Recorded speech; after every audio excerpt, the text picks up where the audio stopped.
Hi, welcome back to my channel. So today, we're going to be doing something a little weird. I'm going to be recommending video games based off books.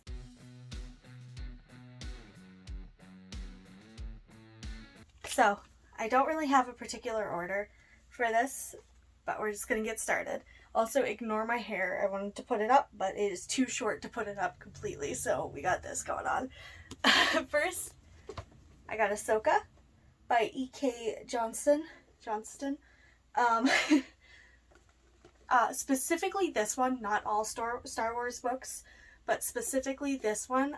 If you're a fan of the Ahsoka book, I would recommend Jedi Fallen Order, and the new one coming out, but Fallen Order first because it is narrative based. Because in this book, Ahsoka kind of goes through a lot of stuff after the fall of the Jedi, which is also happening in Fallen Order. Like, things that happened to her in this book kind of happened to Cal Kestis in the game. So she's kind of trying to avoid detection from everyone around her. She doesn't want to be found out as a Jedi. Cal's kind of having the same issues. It's just really interesting how the game correlates to that specific time period in the Star Wars history, and this is set kind of during that same time, so if you like this time period and want more from this time period in Star Wars history, play Jedi Fallen Order. Alright, one book down, a few more to go. Next, A Dowry of Blood by S.T. Gibson. So, for this book, which I adore, it is a Bride of Dracula retelling, and it is amazing. It is perfection. And if you really, really enjoyed this book, I would recommend the entirety of the Vampire Masquerade series. Currently, I am replaying Swan Song, but if you want a specific recommendation out of the series, play Vampire the Masquerade Bloodlines. It's the best out of the whole series. And it is the vampire game. It is perfection.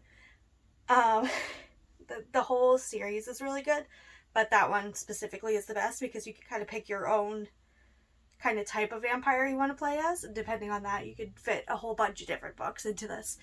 You could really go for a very good classic spooky Dracula kind of vampire if you really wanted to, or you could do kind of more of a modernized take, Vampires Never Get Old, the kind of more modern hip mainstream vampire. You could even do I don't know if you've seen Blade, but you could do that kind of vampire where he's a daywalker kind of vibe. Bloodlines is amazing for no matter what type of vampire you want to play. You want to play the main character in this? You can. You want to play Dracula? You can. If you want to be the boy that they meet later on in the book, you can. You can be anyone. It's great. And this book is also fantastic if you haven't read it, and if you've enjoyed Bloodlines or any of the Masquerade games, please read this. Please play this. Yeah, it's a great game. Moving on. I really, really like that series of games, by the way. Next, we have Legends of Lattes by Travis Baldree. I always say his last name wrong, and I apologize. If you want, a cozy game that's kind of set in, a fantasy aesthetic, there's lots. Bear in a Cafe is another one, where you are a bear that runs a cafe.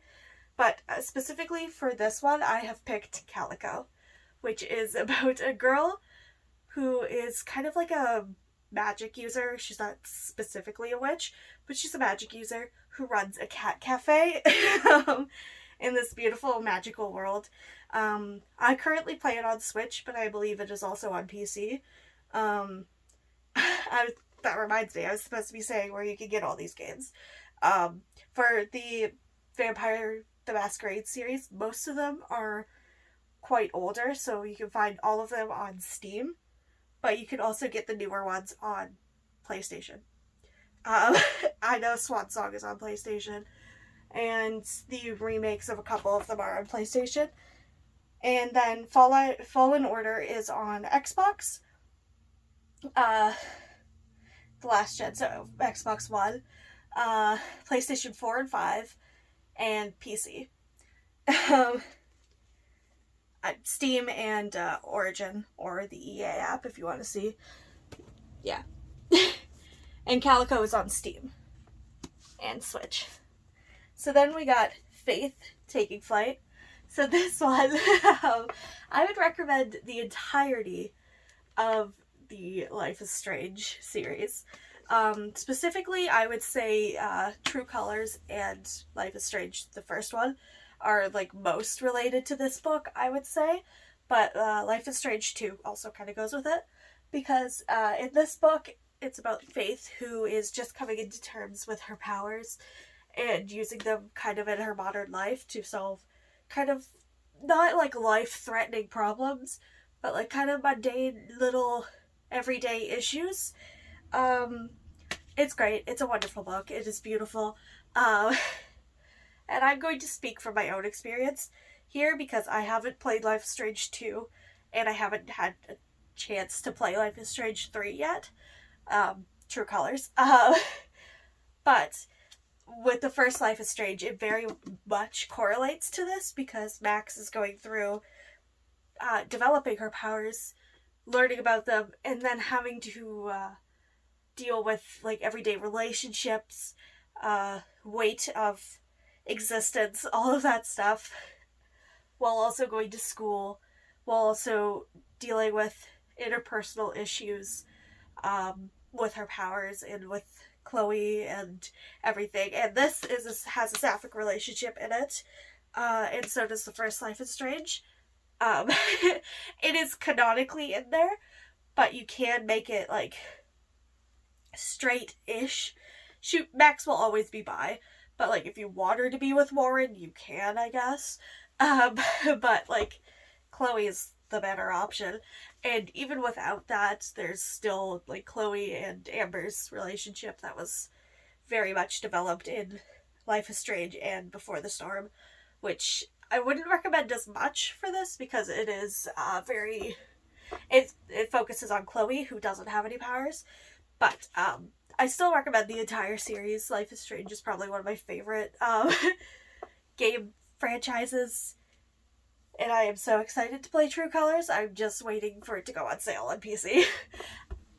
That's a lie. I'm not going to play it on PC because I hated the controls of the first Life is Strange on PC.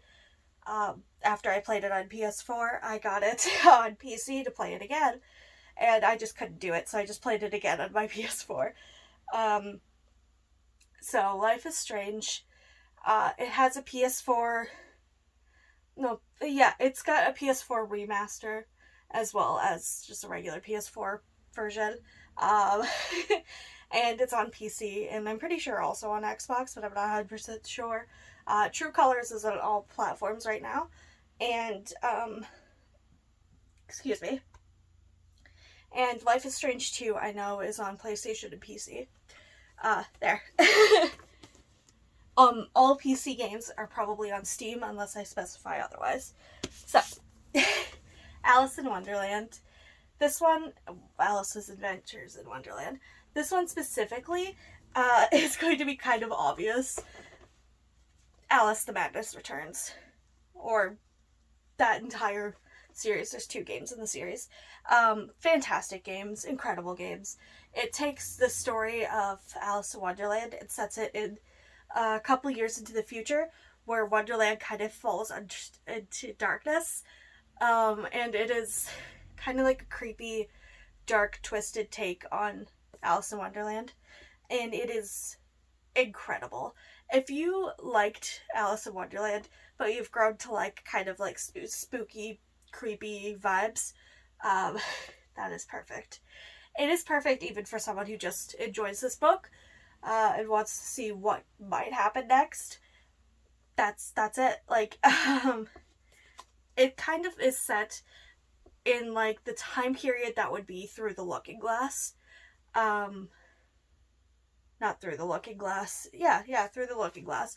Um, it's kind of during that time period where she's kind of in her teenage years and she goes back to Wonderland, but she goes back to Wonderland and it's been taken over by an evil force, and it's all kind of under ruins. It's incredible. It is so good. Check it out, please.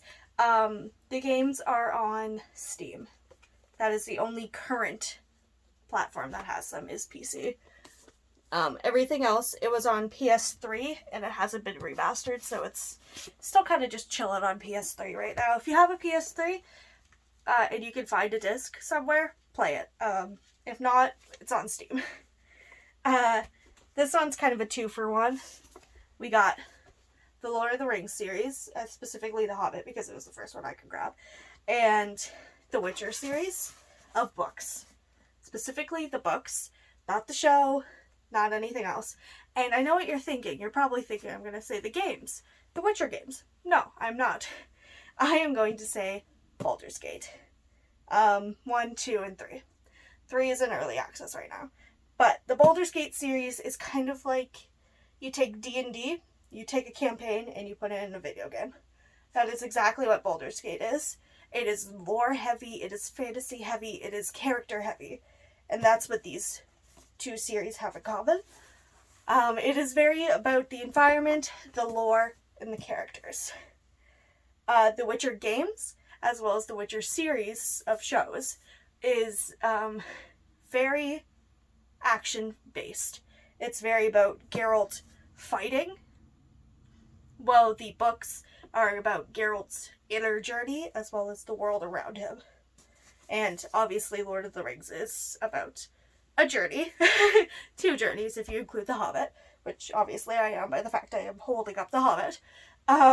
So if you want to play something that is very heavy fantasy, very heavy lore, beautiful, creepy, magical vibes, Baldur's Gate is a fantastic series. And I believe it is only on Steam. All 3 of them are on Steam right now. So there's that one. Next, we have Daughter of the Pirate King. And this is by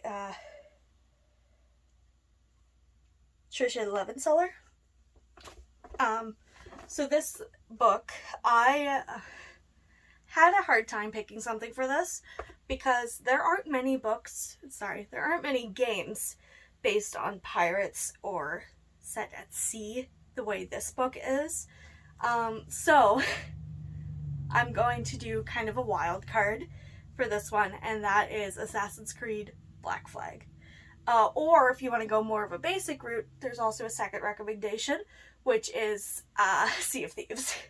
Sea of Thieves is a multiplayer game on PC and Xbox, I believe, that you play as a pirate with your group of pirates, and you run a ship, and you try to get treasure, and you try to just, go about your piratey business on this vast open sea.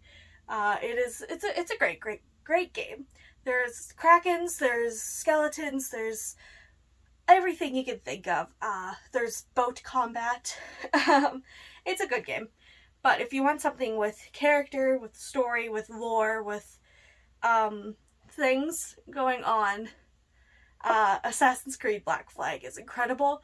Black Flag, yes, is in the Assassin's Creed series, but it is in its own way separate from the other games. You don't have to focus on the Assassin's Creed history or mythos to get Black Flag.